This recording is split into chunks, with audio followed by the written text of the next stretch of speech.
મણિનગર વોર્ડમાં કયા પ્રકારની સમસ્યા છે અને જે ઉમેદવારોને તે લોકોએ ચૂંટ્યા હતા શું તે ઉમેદવારોએ તે લોકોના કામ કર્યા છે કે નહીં, આ તમામ મુદ્દા ઉપર ચર્ચા કરીશું। કોર્પોરેટરો ધ્યાન ના આપતા હોય તેવી હાલત મણિનગરની અત્યારે હાલ જોવા મળે છે કે મણિનગરની અંદર સૌથી મોટી જટિલ સમસ્યા પાર્કિંગની સમસ્યા છે કે જે એલજી હોસ્પિટલનું જે પ્રોપર ડેવલપમેન્ટ થવું જોઈએ હજી થયું નથી। એલજી હોસ્પિટલમાં આજે પણ અમુક એવા રિપોર્ટો છે કે જેના માટે આપણે વીએસ જવું પડે છે। એલજી હોસ્પિટલની અંદર આજે પણ પીએમ રૂમ નથી, તો એવી એક અપેક્ષા રાખે છે કે નવા જે પણ ચૂંટાય તે આના માટે થોડી મહેનત કરે। મણિનગરમાં જે કોરિડોર જે છે આ બીઆરટીએસનો જે નેસેસરી છે નહીં, ઘણા કલાકો સુધી ખાલી રહે છે। જો એ બને તો એ કાઢી નાખો તો ટ્રાફિકની સમસ્યા લગભગ સોલ્વ થઈ જાય એવું મારું માનવું છે કે અમારા ઘરની આસપાસ એક એલજી હોસ્પિટલ છે જેની આસપાસ પાર્કિંગનો સખત પ્રોબ્લેમ છે, જેના હિસાબે એમ્બ્યુલન્સ પણ ઘણી વખત સિરિયસલી નીકળી નથી શકતી અને નિશંસ એટલું બધું વધી ગયું છે કે જેના હિસાબે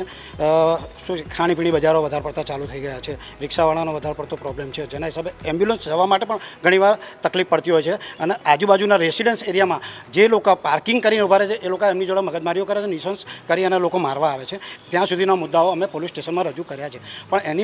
એની પાછળ કોઈ પ્રાથમિક ખાલી બેઝિક એ લોકો એ કરતા હોય છે પણ એનો કાયમી નિકાલ કોઈ કરતા નથી। સમસ્યા તો સૌથી પહેલાં આપણે અહીંયા આગળ વ્યાયામશાળા તરીકે એલજીના પાસે ગ્રાઉન્ડ એવું સારું એવું બનાવડાયું છે, પણ કંઈ ના કંઈ અહીંયા આગળ એવું થઈ રહ્યું છે કે જે રમતગમત માટેના જે સાધનો છે જેમ કે પછી અહીંયા આગળ ક્રિકેટ રમવા માટેનું છે, તો કંઈ ના કંઈ એવું થઈ રહ્યું છે અહીંયા કે એનો મિસયુઝ છે। મિસયુઝ કે સપોઝ કે અહીંયા આગળ આ રમતગમત માટેનું ગ્રાઉન્ડ છે તો કંઈ ના કંઈ કોઈ પ્રસંગ તરીકે અગર આપવા માટે આપ્યું હોય તો પ્રસંગ આપ્યા પછી બી જે પછીનો જે માહોલ હોય છે ને બહુ ગંદકીવાળો હોય છે, જેથી કરીને એની બહુ મોટી સમસ્યા છે। તો અગર છોકરાઓને રમવું તો કઈ જગ્યાએ રમવું?